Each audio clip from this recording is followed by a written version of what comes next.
इधर शिंदे खेमे के समर्थन में दो और निर्दलीय विधायकों की चिट्ठी सामने आई है। निर्दलीय विधायक महेश बाल्दी और विनोद अग्रवाल इनके नाम है।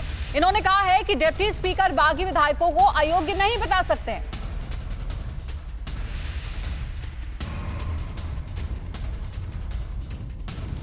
तो बड़ी डेवलपमेंट एक और, शिंदे खेमे के समर्थन में दो निर्दलीय विधायक, और ये दोनों ही निर्दलीय विधायक डिप्टी स्पीकर पर सवाल खड़े कर रहे हैं और कह रहे हैं कि जिस तरीके से बागी विधायकों की सदस्यता रद्द करने पर लगातार मांग पर अड़ी हुई है शिवसेना, ये नहीं हो सकता है क्योंकि डिप्टी स्पीकर खुद ही अयोग्य हैं।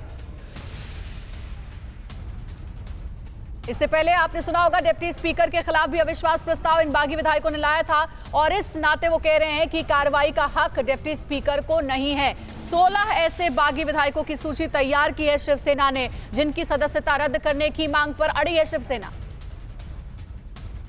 तो देखिए, महाराष्ट्र में हर खेमे का अपना अलग एजेंडा है और इन एजेंडों के बीच उनके सामने अपने अपने अलग अलग विकल्प है। आइए इन विकल्पों पर गौर करते हैं और आपको बताते हैं कि किसके पास क्या विकल्प है। सबसे पहले उद्धव ठाकरे की बात करते हैं जिनकी कुर्सी खतरे में है। कुर्सी छोड़कर पार्टी को संघर्ष की जमीन पर ले जाएं, ये इनके सामने पहला विकल्प है। दूसरा विकल्प है बागियों के एक हिस्से को वापस लाने में कामयाब हो, यानी एकनाथ शिंदे के कैंप में फूट डाल दे और वहां से कुछ लोगों को अपने साथ ले आए। अब उसके बाद एकनाथ शिंदे जो इस वक्त महाराष्ट्र की सियासत का एक बहुत बड़ा चेहरा बन चुके हैं, उनके सामने क्या विकल्प है? उनके सामने विकल्प है बागियों के 37 या 37 प्लस आंकड़े को साथ अपनी पार्टी बना लें या अपने 37 या 37 प्लस आंकड़े के साथ बीजेपी में चले जाएं। ये दो विकल्प इनके सामने यहां पर आते हैं। तीसरा विकल्प है संख्या 37 से कम होने पर सदस्यता जाने का जोखिम उठाए एकनाथ शिंदे। देवेंद्र फडणवीस जो कि इस पूरे मामले के सूत्रधार माने जा रहे हैं, वो क्या कर सकते हैं? पहला विकल्प संख्या 37 प्लस 37 से ज्यादा होने पर शिंदे खेमे के साथ सरकार बना लें और इस विकल्प की बहुत ज्यादा पॉसिबिलिटी लगती है। दूसरा, बागियों की सदस्यता जाने पर बहुमत के आंकड़े जुटा लें। अगर बागी की सदस्यता जाती है तो भी, क्योंकि बीजेपी के पास तो सबसे ज्यादा वहां पर विधायक हैं।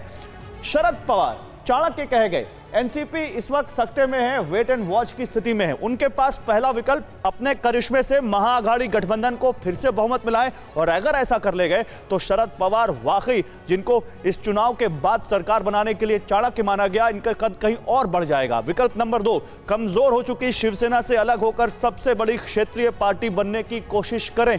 लगता है ये करना पड़ सकता है जो स्थितियां दिख रही हैं। विकल्प नंबर 3, अस्थिरता का हवाला देकर बीजेपी के साथ सरकार में शामिल हो जाएं।